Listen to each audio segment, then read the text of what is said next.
news at 9. First, the highlight. Lagos State Parking Authority empowers staff with life-saving skills to enhance public safety. House of Representatives, experts seek inclusive energy transition policies, tax breaks, others. And on the foreign scene, thousands of protesters gather in New Zealand's capital against controversial bill. And in sports, Rwanda ends Super Eagles' unbeaten run in AFCON 2025 qualifiers. Now the news in details. I am Timmy Dayo. Anthony. The Lagos State Parking Authority, LASPA, has successfully completed a certified first aider course for selected officers in a move aimed at strengthening its commitments to public safety. Two-day training was designed to equip LASPA officers with essential first aid skills, enabling them to deliver immediate care and respond effectively to emergencies both on the roads and in public spaces. In her remarks following the completion of the course, the General Manager of LASPA, Adebisi Adelabu, emphasized the importance of such training for staff and larger Lagos community. Two students from Education District 2 have once again demonstrated excellence as they took the first and third position at the annual debate competition.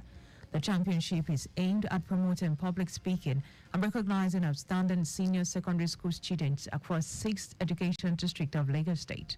It seeks to identify the maker and debate champion to improve public speaking skills, enabling them to become well-rounded intellectuals with unrestricted expression, with a championship for public speaking with proficiency in logical thinking. Out of the 6 finalists this year's competition, Oshibanwo Mercy Kende of Ajegunle Senior High School won the first prize with an outstanding performance, earning a cash award of 800,000 naira and a scholarship to study at the university of her choice.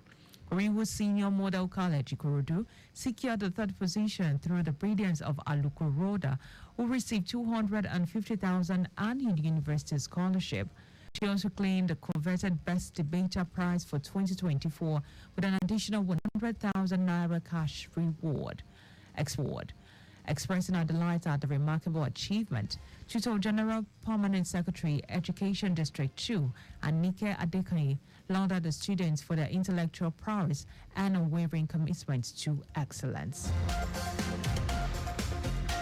The Lagos State Domestic and Sexual Violence Agency, DSVA, has conducted a sensitization program for parents, youth and children in Nigerian community at Papa Igomo Access, focusing on parental guidance in sexual discipline and issues surrounding sexual and gender-based violence, SGBV.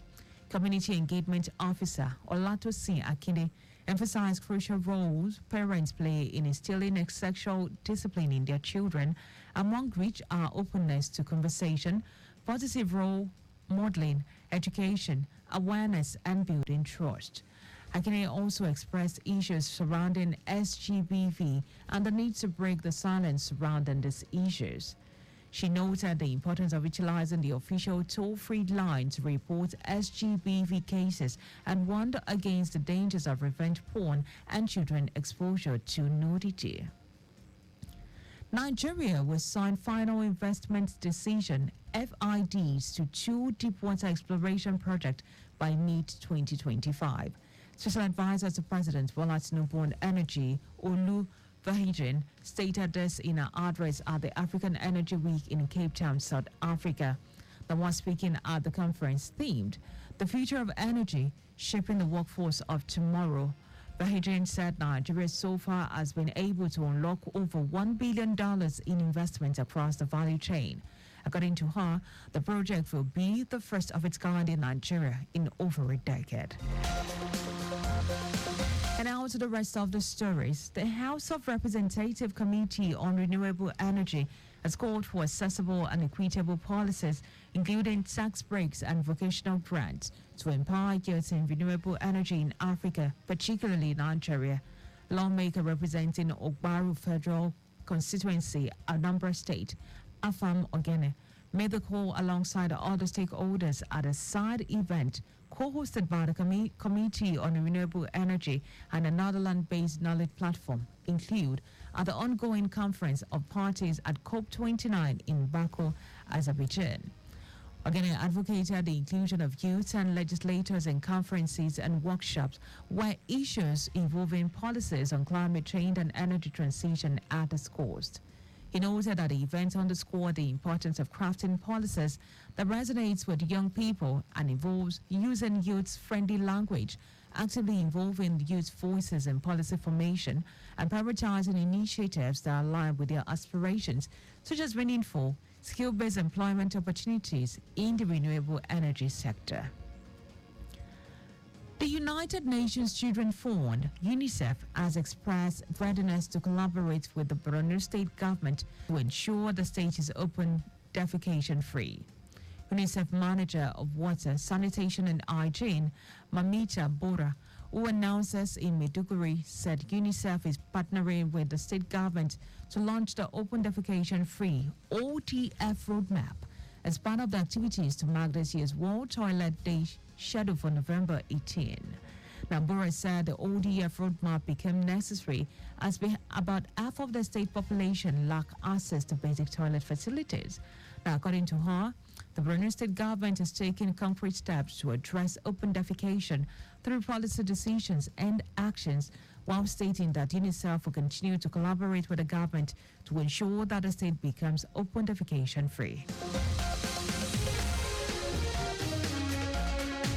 Now let's go to the foreign news, where thousands of people are gathering to take the final steps in the march on New Zealand's parliament to demonstrate against the controversial bill seeking to overhaul the country's founding documents between British colonials and Maori's people. About 30,000 people are expected to attend Tuesday's rally outside Parliament. Now, the demonstration marks the end of a 9-day kiohi, or peaceful protest, that's been making its way through the country. The kiohi has brought together Maoris, activists, and their supporters who oppose the bill introduced by a junior member of the governing coalition. The United Nations Relief and Work Agency for Palestinian Refugees, UNRWA, says a convoy of 109 trucks was violently looted after entering Gaza, resulting in the loss of 98 trucks. Senior Emergency Officer for UNRWA, Louis Wateridge, said the looting is one of the worst such incidents in the more than 13-month-old Israeli assault on the besieged and bombarded enclave. Now, convoy covering food provided by UN agencies, UNRWA, and the World Food Programme was instructed by Israel to depart at short notice through an unfamiliar route from the Karin Abu Salem crossing with Gaza. The Wateridge said this incident highlights the severity of access challenges of bringing aid into southern and central Gaza, adding that injuries occurred in the incident. And now to sport. Rwanda has ended the Super Eagles' unbeaten streak in the AFCON 2025 qualifiers after coming from behind to record a 2-1 win in the final Group D game in Uyo, Akwa Ibom State. After an uninspiring first-half performance, the Super Eagles took the lead through the substitutes Samuel Chukwueze, but 2 goals in 3 minutes from Angie Musuzi and Innocent Mushuiti handed Rwanda a win against the Eagles. Now, the game saw coach Austin Iguavon make several changes. Meanwhile, the other group game saw Benin Republic hold Libya to a goalless draw, which was enough to land the team ticket to next year's AFCON in Morocco. After the final round of the qualifiers, the Super Eagles topped the group on 11 points, and Benin Republic finished second on 8. Rwanda was third also on 8 points, but missed out to Benin on goals difference, while Libya finished bottom on 5 points. Now, just before we go, press and phone distract, avoid it while on the wheels. You can follow us on like all our various social media platforms. X at Traffic Radio 961. Facebook, Lagos Traffic Radio 961 FM. Instagram, Lagos Traffic Radio 961. You can also subscribe and watch the news and program live on YouTube at Traffic Radio 961. You can also visit our website at www.trafficradio96.ng. Did you know that the Sanwo-Olu administration supported 152 businesses and persons in the tech ecosystem under the Lagos Innovative Program. You can get more details on Lagos State Government website. To end the news, here are the highlights of the major stories. The Lagos State Parking Authority, LASPA, has successfully completed a certified first aider course for selected officers in a move aimed at strengthening its commitments to public safety. The House of Representatives on renewable energy has called for accessible and equitable policies, including tax breaks and vocational grants, to empower youths in renewable energy in Africa, particularly Nigeria. We also told you that thousands of people are gathering to take the final steps in a march on New Zealand's parliament to demonstrate against a controversial bill seeking to overhaul the country's founding documents between British colonials and Maoris people. And in sports, Rwanda has ended the Super Eagles' unbeaten streak in the AFCON 2025 qualifiers after coming from behind to record a 2-1 win in the final Group D game in Uyo, Akwa Ibom. For contact with the newsroom, please send a message to trafficradio@96.ng. That ends the news broadcast compiled by Aderayo Iduwolaya. I am Dayo Anthony. Many thanks for listening.